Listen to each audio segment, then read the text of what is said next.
playfulness and curiosity. This new superpower called persuasion. They're the rules of the world, and then here's the rules for us. What does rich mean? Stories and wisdom. Hello, and welcome to the Stories and Wisdom podcast, where we explore the stories behind leadership and the moments that shape how people build and grow. Today, I'm joined by Amit Bhatia, a friend, a colleague. He lives in New York. He went to school with me at Nanyang Technological University in Singapore. He's an entrepreneur, currently former entrepreneur with a successful exit. He's now the chief business officer at PayScale. Amit, really excited to have you here. Thanks, Pradeep. Excited to be here. So to get us started, you've done a lot of things, especially with your startup, which I didn't get into because I wanted to give you the time to talk through it. How do you describe what you have done and what you've done recently, which is a little deviant from what you have, and get a sense for people who are listening to give them a sense of like, what's Amit Bhatia do in a professional life? I feel like as a professional life, I've tasted pretty much everything, but I have the worst timing in the world. I graduated with a computer science degree in 2002. I graduated with an MBA and went into finance in 2008. Right before Lehman went bust 2 weeks later. I got my first funding round a week into COVID as an entrepreneur, but so it's been a roller coaster. But I'm really grateful that I've had a chance to do so many things. I've been a consultant, I've been an engineer, I've been a bond trader, I've been an M&A banker, and I've been an entrepreneur. And now I'm an executive at a larger company, and all the dots have just made for a really interesting journey. And that's one of the reasons I tried really hard to get you on the podcast, because any one of those career points is a whole career for many people. Like in finance as a bond trader, like that can take a whole thing. Engineering by itself in software was one thing. Entrepreneur, that's a lifestyle for many others. So for our first segment, memoir moment.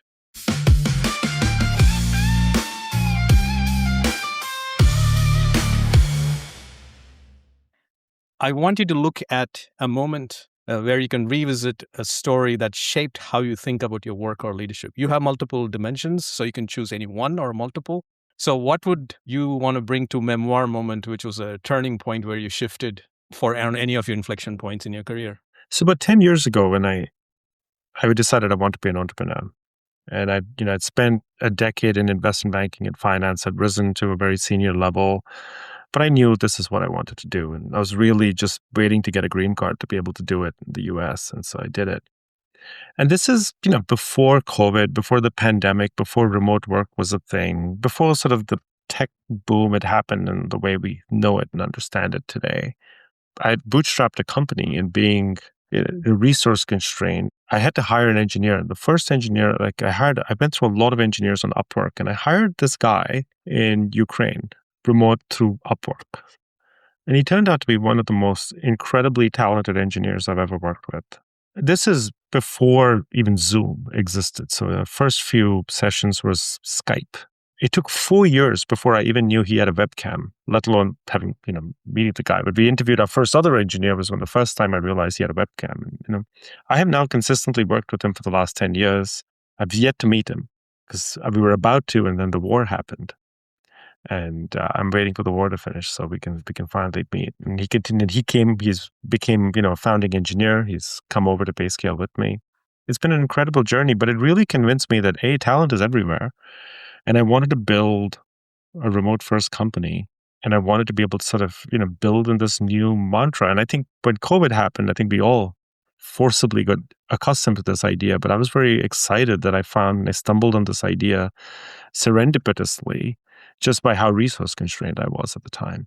So for people who want to be entrepreneurs, and it's surprisingly, everyone has that in them. They just feel constrained by the other things that they bring in, like the structure that they probably bring in. What you're saying is, should they be excited in terms of, now I can actually find talent anywhere? I should be able to get there. But what is the other part? Like the aspect that you're kind of not talking around, but you are getting in, is trust. How do I trust somebody I have never met? How do I trust somebody who's not even sharing my same language, geographical boundaries, or anything that the government gives in terms of, taking care of you with structures, contracts, and so forth. So let's talk about that when you're getting there. Like the trust to give part of your company IP or get the IP built somewhere else, and then you're continuing to build on that over 10 years is not a common thing. I've done that as well, but I want you to share that because you went there immediately. Like, start with the trust that you had to build, but initially, even for you to give that opportunity for that person, and obviously he lived up and some. I really appreciate you bringing up the word trust. Trust is a unique word that doesn't come up in entrepreneurship a lot.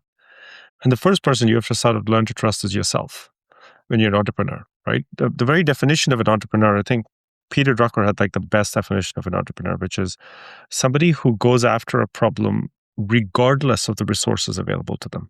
And that's what you do. You're so consumed by an idea that you don't care about the constraints. So at that moment of time, I had to trust myself to say, we're going to do something insane. I'm going to hire somebody across the world because, I had no way of hiring anybody here. Today, your constraints might be different. Maybe you're stealing GPUs off the street to run your AI models. You might be making very different sorts of decisions. But the first idea is you have to trust yourself to be able to kind of do kind of crazy things. And I think every entrepreneur I've met has had some version of their story and some version of their personality that they've had to kind of amplify to almost an exaggerated level to be able to kind of be successful at their business. And then you're right. The second point is there's trust. But trust is endemic in our startups. Whether you have a co-founder, you don't have a co-founder, whether you have employees, early employees, when you take money from investors, you can't ever fire an investor. You're stuck with them for the entire journey. There's an enormous amount of trust you've got to bestow on them. In my case, I layered and layered and layered on that. One of my co-founders was my wife. It's an enormous amount of trust we had to build, and as professional colleagues, alongside while balancing our lives. But I think that's the best part. I think the best part of being an entrepreneur is you get to commit to these crazy things that make no sense on paper, make no logical sense, that you can only really appreciate in hindsight. But it's what makes the journey really rewarding. Yeah, absolutely. And I applaud you for having the courage to mix, I would say, church and state and bring your co-founder, who's your life partner in. Like, you can make a very strong case for doing exactly that, and all entrepreneurs should do that. Similarly, I can make a very strong case for why you should not be doing that. Because now you're in it, and organizational roles, responsibilities, and home roles, responsibilities, and all of that, when you start intersecting, can be super easy, can be extremely hard, and I can make cases on both sides for it. Well, when so much of entrepreneurship is a leap of faith. So let's talk into that, because that is, again, a deep part that you went into, and I don't think it would have been easy. But if you stuck with it, then obviously it is gone. It's like, what are things to look for when you're looking for a co-founder and then brought your spouse into this, and then was she open to it? She wanted it? Like, how did that happen? Again, this is a memoir moment, and this is a rare thing, but I want to bring this up. It happened organically. I don't think there was a planned design.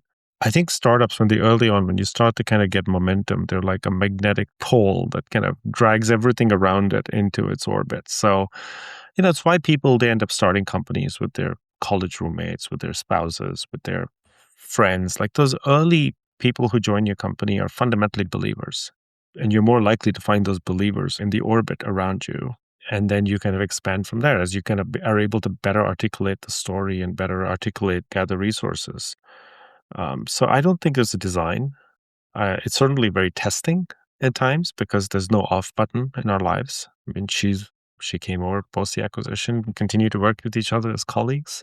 It happened that she's one of the most extraordinarily competent and savvy CTOs I've ever worked with. So I'm very grateful. And ultimately, I think all co-founder relationships are fundamentally one of alignment of values. So the advantage in this is that you've already, in theory, aligned values on a whole lot of things. And so it's really easy. I've had other co-founders in my career, and I've been grateful for all of them. Certainly, I don't think this particular relationship was harder or easier. I think all co-founding relationships are hard, and you have to do the work. And there has to be, trust building and over time. Let's go to our next session. And this is not leading on from the last one, but the next session is called Decision Do-Over.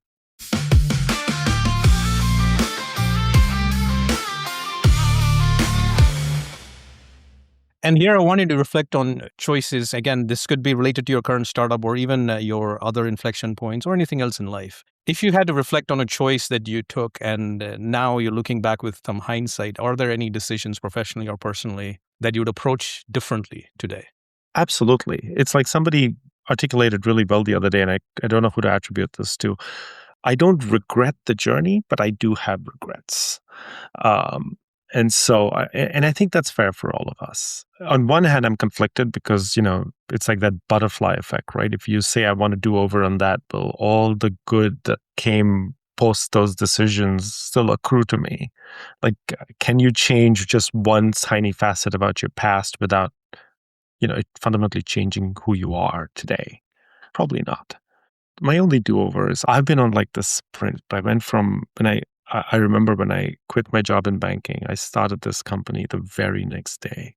And I thought, oh, I got to put so much work in. Like, in a couple of years, I'll be, I'll exit, I'll do all these things. I had a misunderstanding of the commitment I was making. If I had known that this would become almost a decade, I suspect I would have taken some time off. I would have, taken time to think about my life. I'd have like caught a breath because banking was intense. Every part of my journey has been intense. So yeah, I think that's the do-over I'd take. And I'd like advise up is that these things are marathons and you've got to make time for yourself. It's funny you bring that up because I think that's when we last met. It was one of my rare trips to New York. You were still in banking. And then you were talking about it and it glazed over for me. I mean, we have an MBA, but I did not take any finance classes except the mandatory one. So it was like, sure, banking. But then your eyes lit up when you were talking about this project that you're doing. It was a completely different, I mean, there's Amit and then there's the other Amit that who just like, whoa, it'll just light up. And you were that. Lighting up, so excited, wouldn't even stop talking, but you were so engrossed in this, and took your laptop up and they were showing you showing the early prototypes and how recruiting is a relationship, a longer term. That's what clearly still stuck with me. Like, it's not a transaction. This is a relationship, and you're actually enabling that longer horizon relationship building through what you were doing. And it's funny that you went there to actually say, I could have paused a bit before I jumped in. And I think it was that intensity thing. Like, you went from one intense environment to an intensity that you brought on yourself. But the marathon that you had to run, like with that level of sprint kind of intensity to run a marathon is very hard for a human to do. But it is a marathon as a startup. Initially, when you're doing it for the first time, it feels like a sprint, but it's not. Have you ever played those games? I like playing Zelda and bunch of other games, but you have those games where you have like those 3 different counters. Like you have like the dollars and then you have these coins and then you've got lives. Initially, if you only optimize for one of those variables, like you end up like not able to get into the second level, the third level. I think I made that same mistake as an entrepreneur. And I've only ever realized it now in hindsight, is that when you start as an entrepreneur, you have no money, or some of us have no money. And so all you think is like the money is the money in the bank account, like the raising the VC money, getting the venture is the only thing that matters. And it's the only thing you care about. It's the only measurement because it's like, it's runway, it's burn, it's your ability to sustain. But there's actually 2 other variables that matter just as much. There's the value of your equity, which is subtle and it's invisible, but you don't think about. But it's how you can recruit people and how you can build, get more investors. And the third, which is the most subtle, is your personal stamina. And if the stamina depletes, your creativity goes to zero. And, ultimately when you're trying to run a startup, you're not going to outwork IBM. You're going to have to be more creative and more thoughtful in some area. And I only now realize that I had to kind of optimize all 3 variables, but I only ever focus on the first and maybe the second. And I really didn't pay attention to the third. This is the part, and I'm going to connect back to what you were bringing before, which is like when your co-founder is your family partner as well. And let's talk about the third subtle variable that you brought in. Normally, when the other person is not on the same train, they can get off and pull you off, like which happens with me. Like, I'll be so intense in something that I'm working on a trademark, I'm working on a contract, I'm working on product or social media, like a whole lot of other things founders have to do. Then once I get out of my office, it's just like, you need to braid hair. You need to go put them at school, or let's go on a date. And it's just like, wait, what? No, I'm doing contract. No, but really I'm not. Different world, different context. And it is breaks on one end, but from what you're saying, it is the regeneration, just like in an electric car. It is brakes for locomotion. However, it is regeneration of the battery happening, which is what we are doing by not doing what you're doing. It is so counterintuitive. So when you're on the same car, though, and driving with both sides, how are you regenerating for both of you, not just you, for her as well? How intentional are you doing that? It's a thoughtful question. I don't know if it's any worse than any other co-founding relationship because like ultimately like any early team is all amping each other up. It always feels super, super intense all the time. And so, there's the element of you as a team, but it's also the element of you as an individual taking accountability and responsibility for your own stamina and your own mental status and being able to, and setting an example for your team. I think early on when we started, I didn't even have Mariam involved. I actually had another co-founder at the time, and we made the same mistake, even though we weren't married, obviously, at that. We were just both so intense. And so like, and if somebody else, if you took a break and the other person was working really hard, you felt guilty. And so you worked really hard, then they felt guilty, and then they worked really hard, and you're just burning each other out. I think it comes with maturity, regardless of who your co-founder is. Absolutely. Let's go on to our next segment. It's called Vision Venture.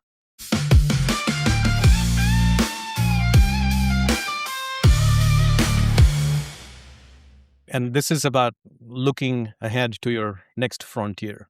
And we can do, again, as a professional endeavor, given where you're currently at, or go completely personal. What's a direction that you're moving forward that's feeling more energizing, meaningful to you, looking far out? And it could be a 3-year horizon, it could be a 5-year horizon, whatever you want to see. I don't know if it's a direction I'm moving in yet, but it's the moment of time we're in. Pradeep, you remember, you and I, we were in college, 98, 99, when like the dot-com boom was happening. And I remember that moment visibly. I hadn't started my career yet, but I felt like I was itching to go. And there were people around us who were starting companies left, right, and center.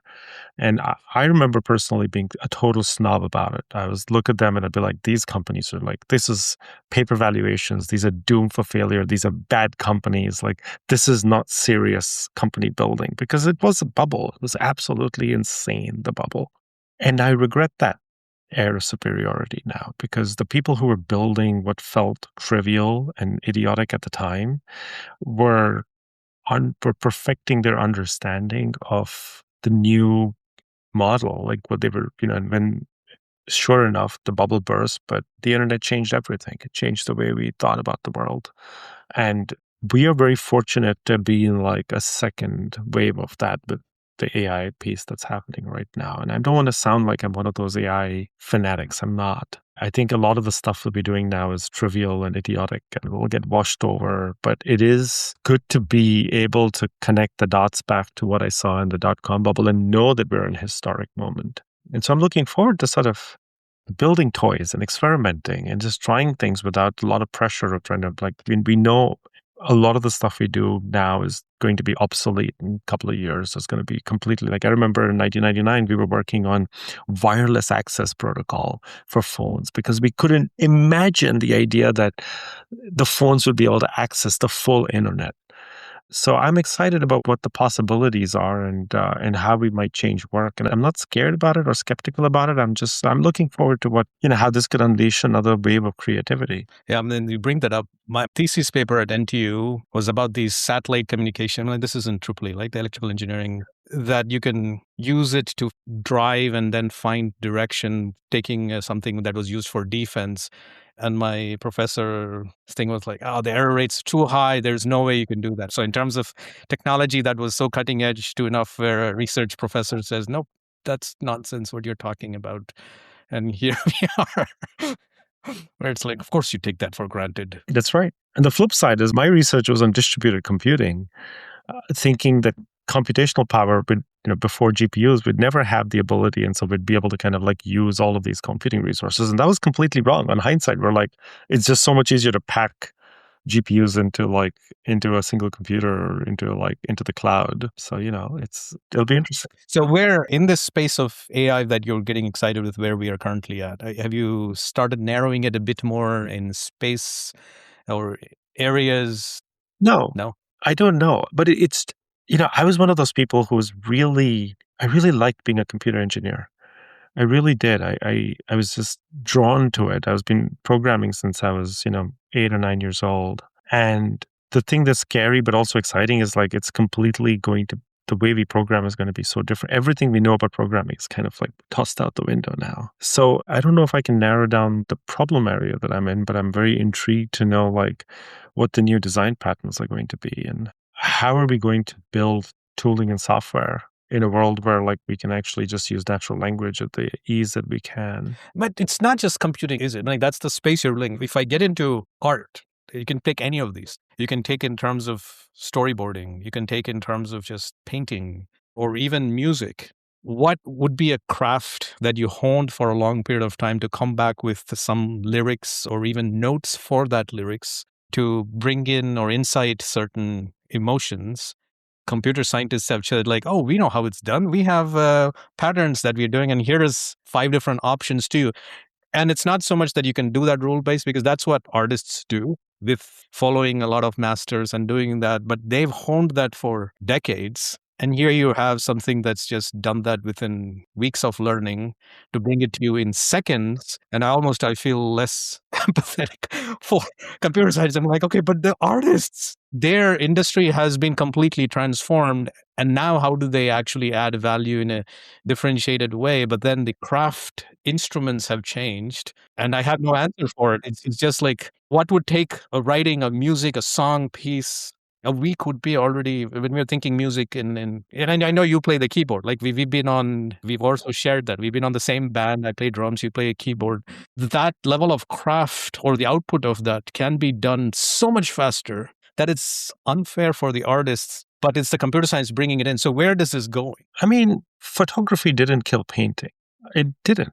And it forces us to elevate our storytelling in different ways. Technology has always been a threat to art, but it's always also been an incredible way of building completely different art forms and forcing our creativity. If anything, I hope that an AI revolution allows us more leisure time to be able to be the artists we deserve to be and not be the, and I kind of view the arc of our universe as really, maybe it is unjust and unfair, but as we've progressed, we have systematically used more automation to create leisure and to create the ability for us to be artists. Everyone having an iPhone has only made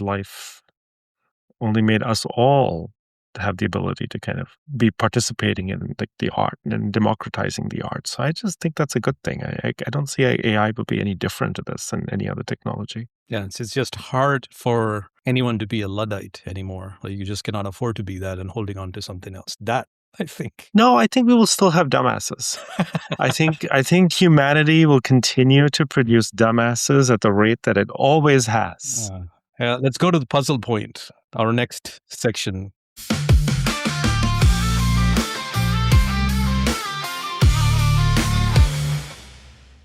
So puzzle point is about the edges, questions that you're exploring, but this is an opportunity for you to share the dimensions with which you're exploring the constraints and where it's going. So is there a challenge question that you're sitting on that you don't have a clear answer yet? How are you thinking through it? Again, could be personal, could be work-related, anything at all. So I'll give you one of both. So as a professional, the arc of my career over the last decade I've been obsessed with job descriptions and how it started off with how candidates look at job descriptions and it became how companies write job descriptions.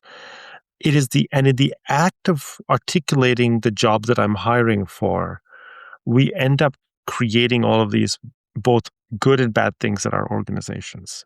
That puzzle, because in there we can put in biases, we can put in our inherent heuristics, but we can also, the basis of that document becomes the way in which people get paid, people get leveled, people grow in an organization, the way we train them. So these have become foundational documents. So I'm now at this compensation company that's really sitting at the heart of how a lot of these HR decisions come together. So the puzzle that I'm fascinated by is when you're at like a 100,000 person organization, how do you build great organizational, like this is a beautiful microcosm for sort of viewing organizational habits. If we want strategically for our organization to adopt AI skilling, or we want strategically for our organization to sort of stop credentialing in the way we do, how does that flow through our job descriptions as almost like a mechanism to understand like organizational habits? So that's a puzzle that it's a behavioral decision science problem. It's a technological problem. It's a workflow problem, but it's fascinating. And the puzzle that I deal with in my midlife, especially in New York, when I sort of see the energy around our most recent mayoral election, is sort of makes me question, like, how do I, in these giant cities that many of us live in, like I do, how do we build a community and how do we participate in the community? And what does it mean to have a community? What does it mean to give back? What if we don't want to be politicians and civil servants? Like, what are the ways in which we can be more engaged and active? Those are the two puzzles I'm fascinated by right now. Yeah, how was it? I mean, with your new mayor, Mamdani's, it's not just a New York thing. Like, it's been followed across the country, and in the, at least from a Seattle perspective, like we also had a mayor come in recently, but she did not get the same amount of publicity as Mamdani. But the way he brought that in, he had more narrative arcs that it's very hard to bet for. But then I found his conversations, interviews to be very, very refreshing. How practical. I'd wish that they all come true, but or most of them. Yeah, but I do want to see how he's going to do that and what the impact could be. But it was a refreshing arc that I haven't seen for a long time. Well, I want to stay clear of sort of articulating a political persuasion. What I'm surprised at is you're right. It went, what is a very local election became very global. But the ironic thing was the reason this very local election became global, or not it's New York, and New York gets disproportionate attention, was at no point his messaging was all about very local issues. It was about local affordability. It was about local housing. It was about local transit, local groceries. And so I, regardless of your political persuasions, I appreciate that the debate, and not just him, but also, whether it's the Republican candidate, Curtis Sliwa, it put a focus back on the idea that local elections matter, local participation matters, local issues matter, because that's what ultimately affects us day to day. Yeah, absolutely. Let's close this with our last segment called Game Break.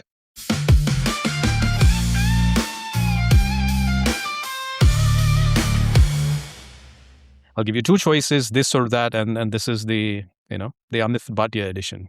Okay. And you're just choosing the word. If you feel the need to explain, you can. You don't have to. So, structure or freedom? Oh, freedom. Every time.